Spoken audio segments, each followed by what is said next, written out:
When people experience a traumatic event, many may end up with injuries. The broken bones and bloody lips are easy to see and treat. But trauma also leaves some deep wounds that are less visible, but can be even more debilitating. Treating those emotional wounds is tonight's Mental Wellness Wednesday.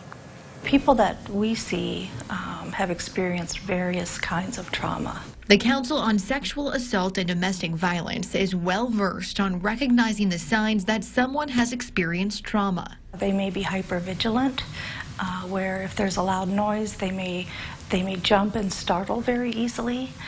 They be more sensitive to light or to sound. Symptoms that can come from direct experience with some kind of violence or danger, or even witnessing a traumatic event. Just because they don't have a broken arm or a black eye, they've still experienced trauma and they're still traumatized by what has happened to them. Mental health professionals say everyone reacts to trauma differently, but many people may try to retreat and attempt to deal with it on their own. So when people keep trauma inside of them and they don't share it, it grows and it can become bigger and be harder for them to deal with.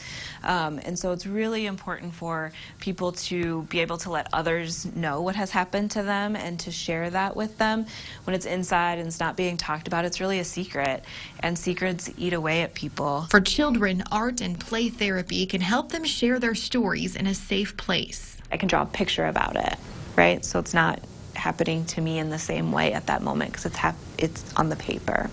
And so it's really therapeutic and helpful for them to get those images out, whether it's through drawing or through toys. While the form of therapy may look different for each person, it's important for everyone to find mental health care after experiencing trauma. The biggest thing is to talk about it, to work through it, not try to just jump over it and pretend it didn't happen. Seeking out help is a sign of strength. It's not a weakness. And when we've seen traumatic things or been through traumatic things, it's important to debrief that and to tell the story. And you may need to tell the story more than once. Truly is a process to heal from trauma. The counselors I spoke with said sometimes it looks like 2 steps forward, 3 steps back, but eventually, as long as you're talking about it, you can recover. Keep taking those steps. Yes. You know, even if it takes a while. Exactly. Time heals wounds for sure.